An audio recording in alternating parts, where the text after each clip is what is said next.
Hi there, welcome to Boxing Deep Dive. I'm Lyndon Hosking, and this is Classic Fights, where we revisit a fight from the past and discuss what made that fight so special. I'm joined, as always, by my co-hosts, Grant Tassie Brown, Peter Maniatis, and Mike Altamura. How are we, guys? Great to be on the show, guys. Now, I just want to make sure we're all doing all right. I mean, Tassie, you've been a little bit fired up. I just want to make sure we take a deep breath and relax and enjoy what a classic fight this one was. Yeah, well, it's fight week, Lyndon, for me, as you know, and Fully but yeah, understand. look, but listen, if I could spend my Tuesday night, it's definitely talking to you guys and talking about the fight we're about to talk about, which is one of the greatest moments in Australian sporting history. It By was, far, mate. that winning the races he won. Definitely was a true Rocky story. Mike, it's your pick this week, and geez, you've come up with probably one of the most memorable Aussie fights of all time. Yeah, and I think that what makes this interesting is just the contrast. I mean, you've got Dennis Andrews, 35 years of age, world champion, but considered an aging world champion, but out of the legendary Kronk gym. And then you've got Jeff Harding, 24-year-old upstart, who had actually fought 6 weeks prior to this contest against future world champ Nesta Giovanni and looked actually pretty average in that bout, probably his most ordinary showing as a professional. And when they received the call, so Donnie Lalonde pulled out of this bout. When they received the call, roughly about 4 or 5 weeks' notice, the first 6 times they turned down the opportunity. And then eventually Johnny Lewis, who of course was training Harding at the time, Harding kept telling him, I want the fight, I want the fight. Eventually Johnny just felt, you know what, it's a championship of the world, and he buckled. And as they say, the rest is history. But it's just a terrific fight. It's a fight that even if you didn't understand the context, I think you can watch it from a neutral perspective and just take a lot of enjoyment out of what unfolds over these 12 rounds. Pete, what do you remember about it? Because I mean, I think you were about the same age as me. Would have been like in our, I suppose, our mid to Yeah. late teens at the time. I wasn't quite aware of Yeah. the background of it, like Mike just described. But I just remember, well, the fight itself, which we're going to see in a minute.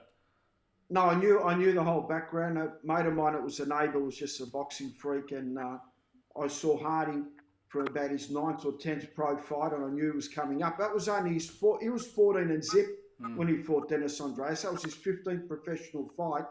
I knew he was going well in the amateurs as well, but he had that real nice jab, beautiful body puncher, tough as nails. When that fight came on, I thought, Jeff Harding's going to win this. And we went to a pub in South Melbourne and we were watching it live. I might even be with Mick Hargraves. And I could just remember the moment in about the 7th round, we all turn around and we go, Harding's going to win this. We just realised, could just see the body punches starting to get to Dennis Andreas. Early on, it was a bit rough riding, but just to see like an Australian fighter at that weight, because you got to remember back then we had the lighter guys that were winning titles. We didn't have any of the heavier guys, and he was the heaviest guy we had at the time, fighting for a world title that can actually win a world title.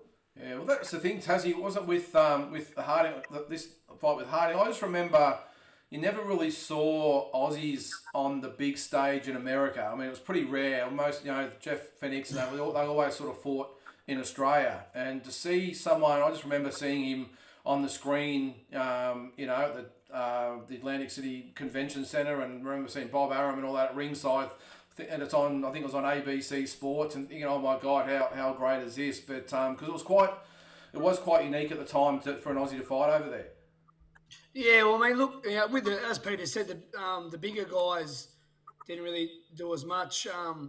But I mean, look, that Bobby Dunlop was always a big favourite to do things. He got stopped by, Jose Torres. So with the light heavyweights, mate, it was a big thing because we had Rose, Famish, and Carruthers and Fennick, obviously. And obviously, Leicester. Fennick trained at the Johnny Lewis gym. They were teammates, and Jeff was sitting ringside with Mike Tyson, I believe, and telling Mike, you watch my boy, he's going to get up here. And, mate, just huge, the fact that we got another world champion over in America, not bringing a guy over here. He's gone over to the home of boxing and on a short notice and pulled it off, mate. So just sheer toughness and grit. I actually know Hitman, or when I was obviously with Johnny in Newtown, like seeing him around and at the fights, and Nice guy, real good guy, just Aussie knock around and but yeah, what a great career he had, and this is not just Australian history. This is one of the best, tough, showing grit and toughness fights of all time. And it was the start, Mike, wasn't it, of a little mini sort of golden era for Aussie boxing, wasn't it? You had this fight, and then I think Jeff and Nelson was a couple of years later, and then of course we went into Costa and obviously Jeff Horn a few years after that. So it's just that start of a real golden period for Australian boxing, wasn't it? Yeah, and don't forget even Troy Waters is there. Yeah, Troy Waters, sorry. That time too. But a funny aside of this fight, so, the commentators kept saying throughout the fight, this unknown Australian Harding, how's he going to handle the later rounds? Jeff Harding is one of the oddest fighters in history that when you look at his record, the shortest distance that he was ever scheduled for was 8 rounds, and he only fought one scheduled 8 rounder. Everything else was 10 or 12 rounds.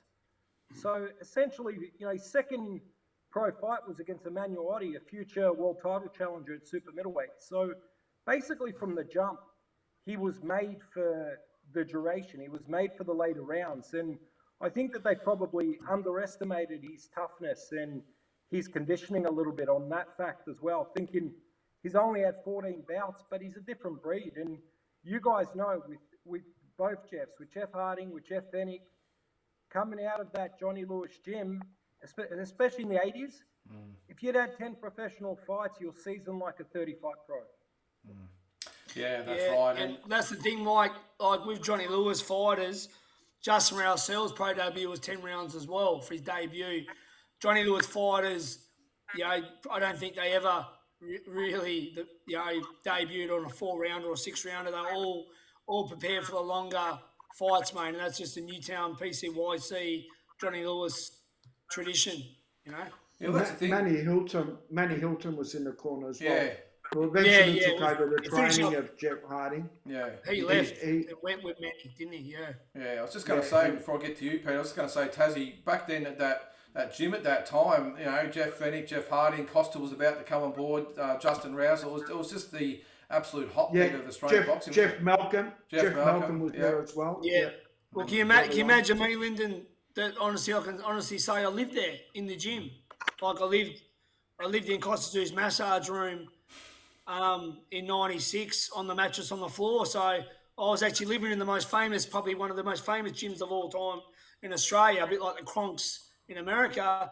That was my home. And the fact that I got to train every day and be part of them guys. I never seen Malcolm back then. He was probably before me, but Daniel Rousseau, Justin Rousseau, Eddie Union was a great fighter. Eddie Union, yeah. And obviously Jeff and all them guys. It was just well, it was the Australian version of the wild card, wasn't it, really? Yeah, wild card or Kronk, either way. Yeah. And Pete too, like Andrews had obviously 2 years prior had given Thomas Hearns a great fight, lost his light heavyweight title for the first time and that, and then gone to Emmanuel Stewart. So I mean, it just makes it an even more great achievement by Harding. Oh, massive achievement, look, and to do it in your 15th professional bout, to travel abroad. Donald Trump was in attendance. We had Jeff Harding here for a meet and greet night of champions with Lionel Rose, Johnny Famishon, Gus Mercurio, and I hosted it. It was at Flemington.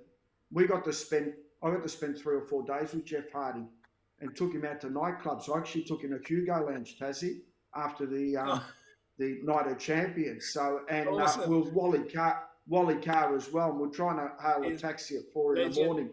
So I won't go any more than that, but talking to Jeff, I said, Jeff, what was your biggest regret? He goes, mate, you wouldn't believe it. Donald Trump was all over me after the fight. He was telling me stuff. I should have just stayed there, he goes, but I came back. So he had big promoters. Like Donald Trump's doing that. They're willing to throw money at you because he was a real live Rocky story. He cuts, he bleeds. And he's an Aussie. The guy out. An Aussie. Yeah. It didn't matter. In America, it doesn't. If you cut, you bleed, and you knock someone out, you're going to win the especially crowd if you're wide as well. Yeah. Yeah.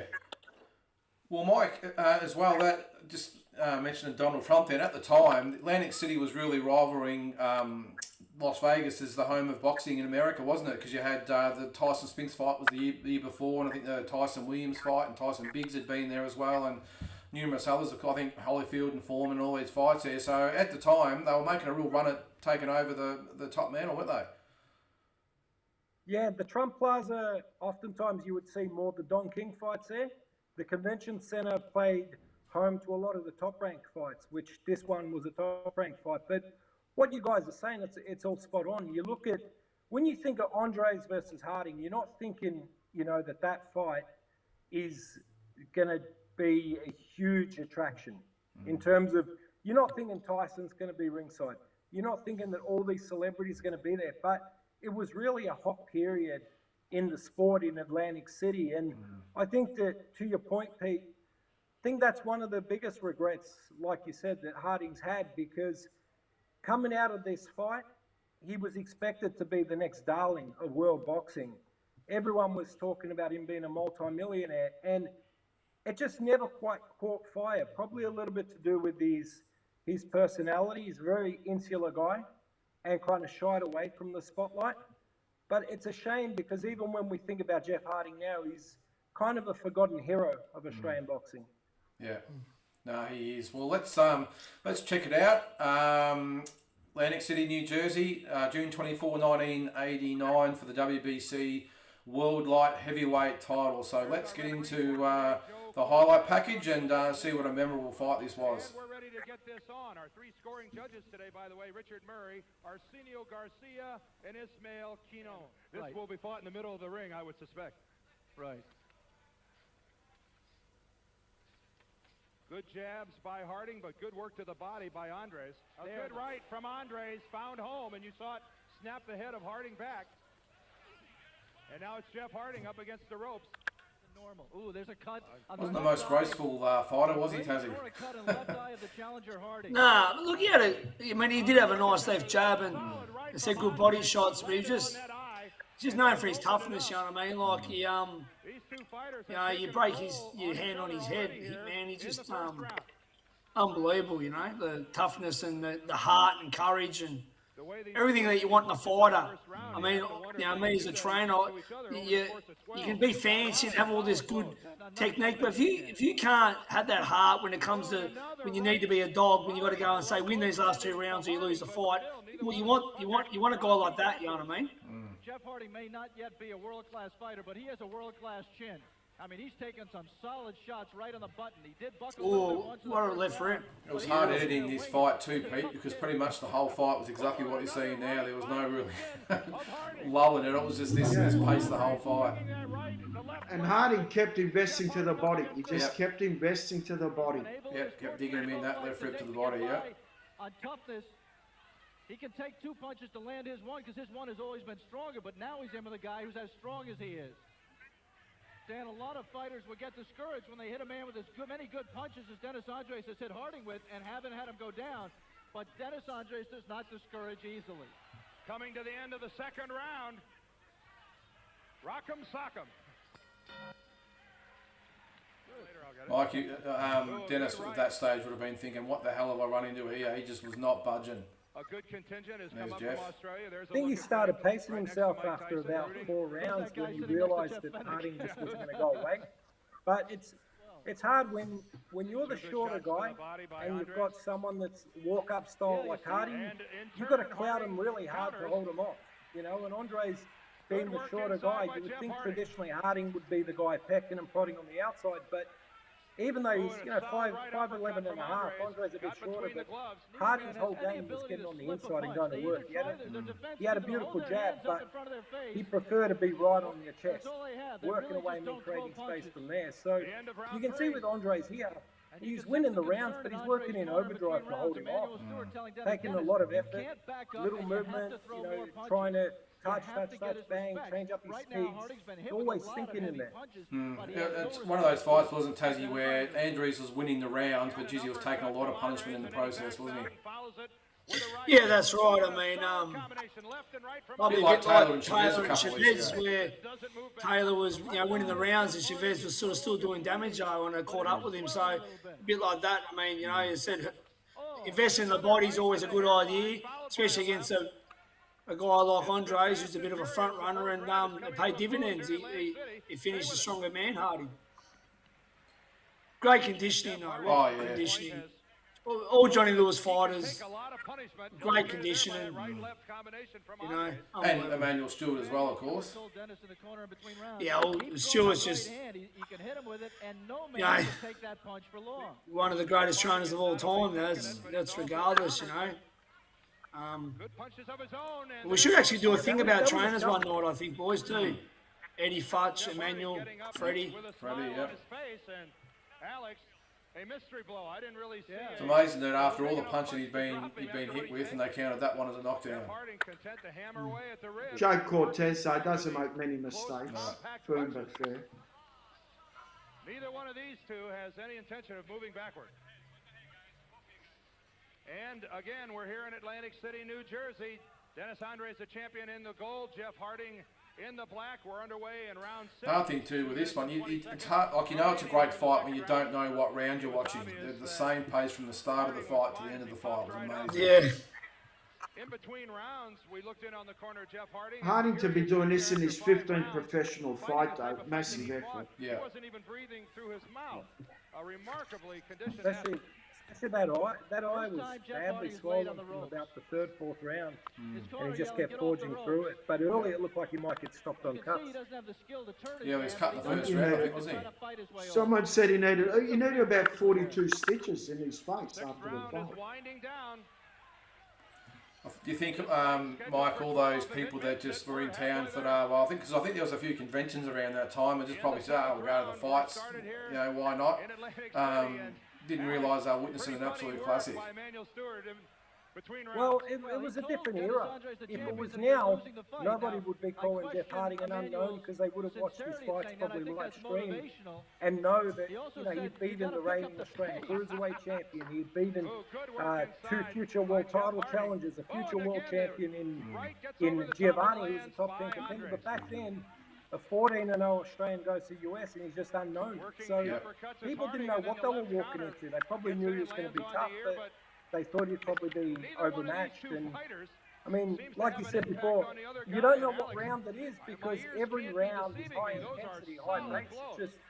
It's a scrap that's very, very even throughout. In the, just constant flow of action. But it's funny too, isn't it, Mike? Like you just said before about the unknown factor. But even Jeff Fennick 2 years later wasn't the most well-known guy in America, was he? Yeah, well, I mean, that's the thing, like, compared to the eras, isn't it? You know, like, if it was now, different story, mate. But yeah, that's right. I mean, people knew of him, but they didn't really know of him, about exactly. Nah, yeah, it wasn't a household, yeah. The 8th round being Jeff Harding's best Different round. generations, I guess. Yeah. Absolutely. Let's see if we can sustain the action or whether. If you didn't read the Bring magazine or KO magazine, you knew nothing, really, did you? 3 months later, yeah. Thinking it was the fight had been the week before, it was 3 or 4 months earlier, They could hurt each other. before the internet. Good combination from Harding. The crowd sensing a momentum shift. You got to give him credit though, Andres. He stood there, like he obviously wasn't encountering what he got, but he held tough. 100%. He got dropped by Tommy a fair few times, didn't he? Yeah. When they fought. Harding comes out with a pretty strong left. The waning seconds of the 9th round. What more can you ask for? Harding, I have winning the last 2 rounds. He's climbed back into it. What did you think of the scorecards at the time, Pete? These last 3. This is the 9th round gone. How'd you have it? That's the way my score. Yeah, it just felt like a race where Harding was in front, but Andreas was in front, but you knew Harding was going to start zeroing in. And I'm thinking, is he just going to lose Bob at the finish? But I knew the body shots were starting to get to him after about the 7th or 8th. So I knew by the 12th round it was going to be a perler. It was just a hard one to pick. But by about the 10th round, you knew that he was in a massive position when Andreas basically This is the end of the 10th round. 10th round. We'll be back. Yeah. Stay with us, won't you?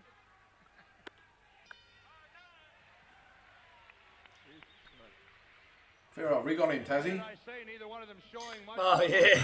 Worse for wear. Harding is now beginning to No answer fat on him, mate, that's for sure. It's like looking into a mirror. Young Lennon Hoskins, I seen him in 93, mate, spit an image of him. Never He's just stopped a bit his darker disc, than he you, was mate. big for the weight, wasn't he? Nose of Jeff Harding. Yeah. And now it's Dennis Andres, but Harding fights his way off the ropes.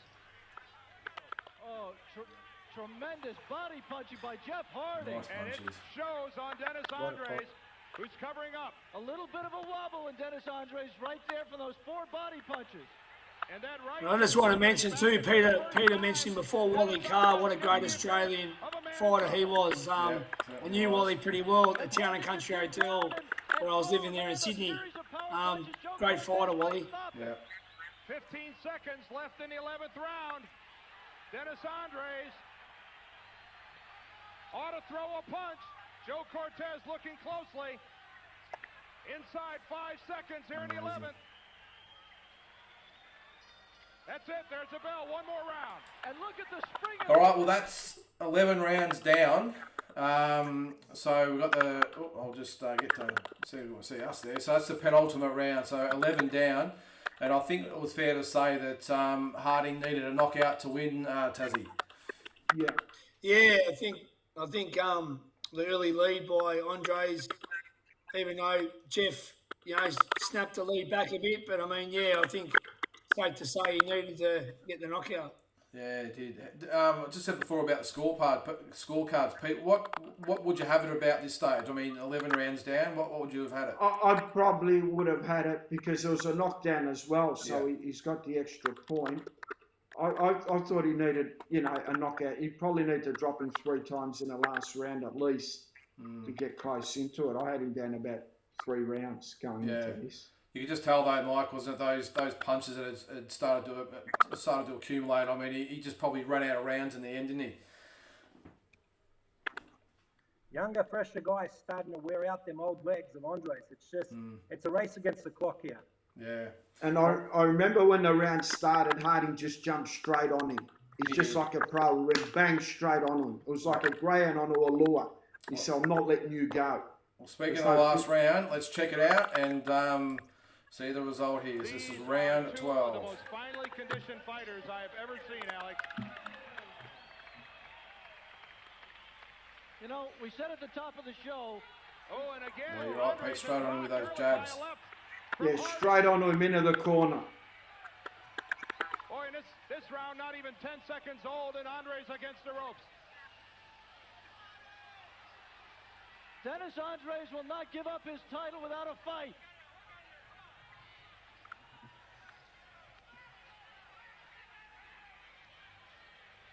Dennis Andres' legs appear to be very stiff. He doesn't seem to have a I love lot this little underneath move him. here. If Jeff Harding could Steps put and together then that a cop that. series, Oh, and there he is. Probably fair here, Tassie, to say that the living room was jumping up and down and yelling and screaming about this stage. I can imagine so, mate. I reckon anyone watching in Australia would have been going off, all the pubs and Yeah. Can be. I just remember Jeff Fennick, Mike, at ringside going nuts. You can see him in the replay, pumping the air and jumping up and down. Look at Look at Jeff that. Harding. There is Look no at that. And knockdown rightfully rule. so. I mean, on the cusp of shocking the Dennis world Andres right here. says, I'm Yeah. fine. I love the commentator as soon as he does it, what he says. Jeff Harding, the first Australian ever to be the light There's his heavyweight Olympic coach from champion of the '84. world. What was his name? Mike, remember his name? The Olympic, Mr. American, the Aussie coach is American from '84, I think it was. Yeah. He was, I remember him, yeah. Fennick knew him well. Another face I'm trying to think who it is. Champion of the world. That's what he kept yelling. On the shoulders of his So there's the new world champion, Jeff Harding. It still gives me goosebumps there, Tassie, because I just remember watching at the time, just going nuts. It was literally a true life Rocky story, wasn't it? Yeah, look, I said it's up there with Lyle Rose, going to Japan and a lot of the great victories in Australia. So this is up there with there's not many that beats this, mate. I mean, we went over to Vegas, an unknown, and he was hurt, battered, and cut, and dropped, and comes back and knocks him out in the last round. I mean, you can't make it up. It's just, and it's I remember, just a great time in Australian history in that, and Harding just proved what a great fighter he was, man. He went on to, and we all know he held the title twice, lost it, then won it back. And I was just going to say that the rematch a few months later, Andrews obviously returned the favour. Yeah, but then Harding got him in the trilogy, and then he went to France. He was pretty big in France. I think he made a few defenses in France, and inactivity hurt him. And I mean he lost. To a great Mike McCallum, didn't really disgrace himself, but he probably could have done more. I mean, 2-time world champ is awesome, as we know, but probably still could have done more. But yeah, what a great fighter, legend. Pete, why do you think I mean, Tassie just said he was popular in France, but why do you think he felt he had to go abroad? Is there any reason, do you think he wasn't quite embraced in Australia like the Jeff Fenech of the world was? Good question. It's a hard one to pick, isn't it? Sometimes some fighters fight here. Sometimes there's more money overseas. And fighter like Jeff Harding, you're going to be chasing the money. He probably got paid. Wanted to get paid more money, so he was chasing. Bill Morty promoted him, didn't he? So he would have been on pretty good coin. Yeah, but Morty also had Jeff Fenech at the time, and you got TV deals, and you can't really hedge and what have you. And he was Sky putting all Channel his back eggs in in the day, one basket in Jeff Fenech, and probably Harding was a guy that you can take on the road. He was a road warrior. It suited him, and he was going to get paid more money to get on the road. So why wouldn't he do that? And it did seem to bug him anyway. But yeah, I mean, he did have that fight with Dennis Andreas at the National Tennis Centre here in Melbourne. I remember the build-up. I remember Dennis Andreas training at Dana Goodson's gym, the All-Star gym, and I remember Michael Moore there, and they were all staying at that hotel in the city in Exhibition Street where Jeff Fenech normally stays. Yeah. What's it Ridges. called? Yeah, Ridges. And there used to be an Bobby amusement McGee's. park. But yeah, there used to be an amusement place where you play games in Burke Street near Allen's. They'd be in there every day. The sparring partner, Michael Moore, Emmanuel Stewart, when he'd just come and pick him up, they'd be just trying to pick up girls and be the lads, obviously being fighters and being American. We stopped the training. So we used to all get there and hang out. I was wagging school to get in there and because I knew they'd all be there. Well, it was big news back then, wasn't it, to have the Kronk Gym in town? They were so famous back in the day. But because it obviously wasn't the only time that Kronk had been there. Of course, they'd been in Sydney when McCrory fought Fenech as well. But Mike, do you reckon with Jeff Harding, we're just talking, obviously talking about him going abroad there. Do you think he missed out on some big fights against the Thomas Hearnses and Virgil Hills of the world as well? But, or do you reckon he got to about the level where he was probably level of course. Yeah, well, he had the 2 appearances. He had the fight with Tom Collins, which ran live on ESPN in the United States. That was in Brisbane. Fight, and then he had the defense. Then he had the defense against Nestor Giovanni, his second time he fought him, TKO 10 on US television. And really, the Andres rematch was the fight that once he sailed past that, would have probably put him in calculations for those big fights. Even if you remember, there was talk at one stage of him even maybe going to cruiserweight and fighting Bobby Ches. So there was some really good options on the table, all winnable fights. Hearns was a big one that, was bandied about. Like you said, Virgil Hill. I think that the Andres rematch set him back, not just in terms of career-wise, but in terms of where he placed himself. If you really look at his career, their third bout was in the UK. Thereafter, everything was abroad. Everything was in France. He became almost reclusive as a world champion. He shied away from the Australian media. And you know yourself, probably, unless you're really hitting it in America, the only way you're going to land the biggest fights is if you're landing them back home. If you got the support back home from sponsors and television. So it's kind of, it's frustrating in hindsight because he was like the nearly man. Even, with that whole era, he just misses James Toney, just misses Roy Jones, moving up to light heavy. Like a lot of just kind of stuck between eras and stuck between opportunities and fell through the cracks, which it's a shame because the way that he fought, you knew that he was made for a bigger stage than what he ever received. Yeah, that's right. Well, I'll tell you, he shouldn't. I mean, look, there was a bit of resentment between Jeff resenting Fennick a bit. I know that for a fact. Like in the gym, he was a bit, I think Fennick wanted would have been to a sort top of be dog, his wouldn't own. Yeah, he wanted, look, and there was a thing there where I felt like he was always in Jeff's shadow and Johnny Lewis. So look, I think he made a mistake by leaving Johnny Lewis, and I think the personal issues with him sort of thinking he was always in Fennick's spotlight. And when Jeff came back not long after that, I think, because I think Jeff might have been retired at the time of he this retired fight. that early that year. He came back, and I think there was a bit of resentment there, and then he ran off with many hints. So I think that didn't really help him. And I think that he was a bit bitter. Well, I know that he's bitter about things, and I've got friends that know him well, have a drink with him, and about what could have been, and about boxing in general in Australia. And like Mike said, he shut away from the media, and you can't do that. You got to embrace. You should embrace milk every second of it.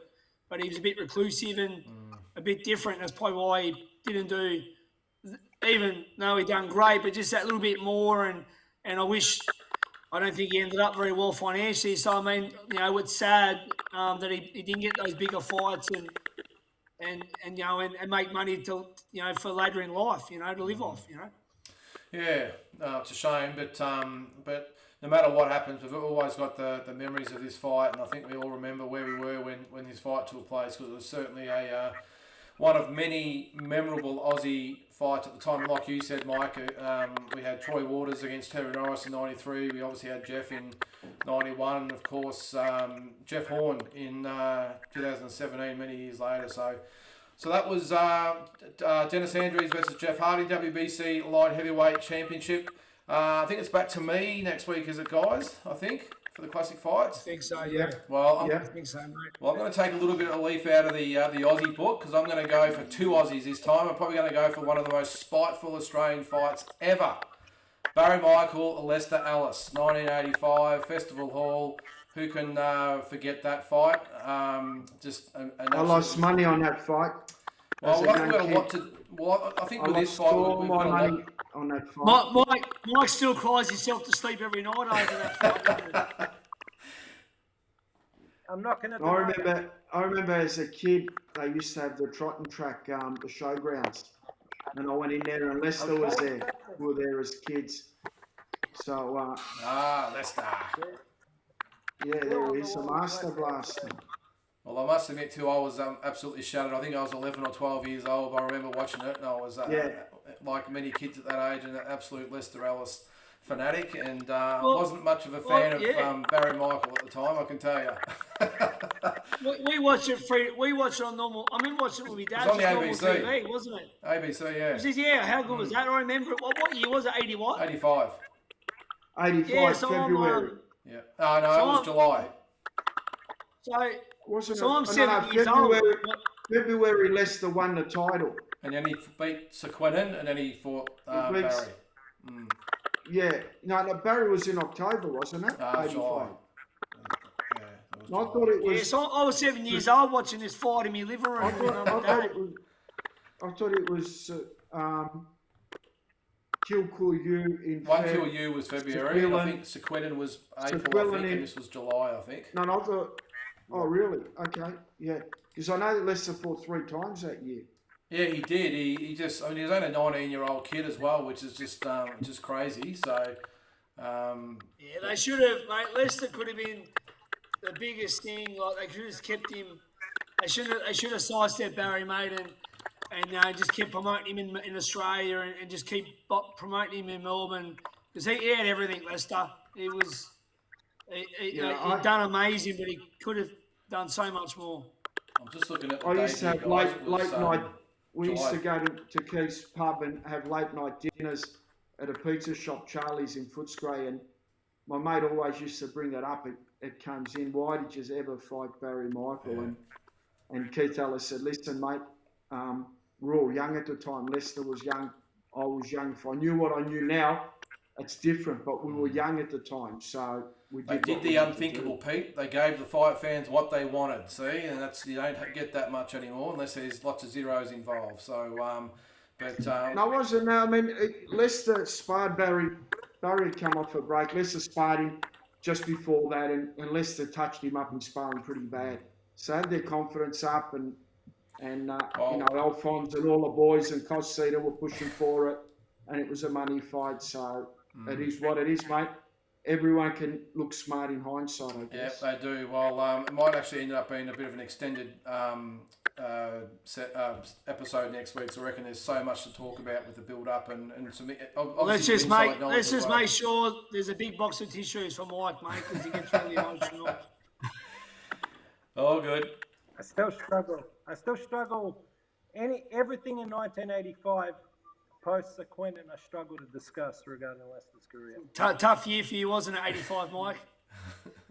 Well, there was that fight, but then also the loss in the rematch to Sashula in December, Yep. 2 weeks before Marvin Garris, and then Leicester went into his first retirement. So, yeah, I mean, from a management perspective, looking back at it, he was my hero after Barry. But when, you know, in time I educated myself and you go back, look at the fights, look at the decisions, and then you work in the industry on the management side, you're just like, what on earth are they doing to my hero? You know what I'm saying? But like Pete said, everyone's a genius in hindsight. Yeah. It's a tremendous fight in Australian history. I'm proud to call both of them very dear friends nowadays. So I look forward to sitting and, you know, reviewing it again with some tissues and enjoying with you guys. Well, it's They're both they're both ripper blokes, mate. Barry Yeah, wrote they me a are. reference once, They are. which I needed. They're good boys, mate. They're both They good are. blokes. Well, you know, there's a lot to talk about in it because I know there's a lot of inside information there that we will have for this one that we don't obviously have for these other international fights. So really looking forward to discussing that. So look forward to it. So that's next week. Good pick, Lyndon. Thanks, Good mate. pick, Next mate. week, Lester Ellis versus Barry Michael, 1985. Look forward to it. Thanks again, guys, and we'll see you then. Thanks, guys.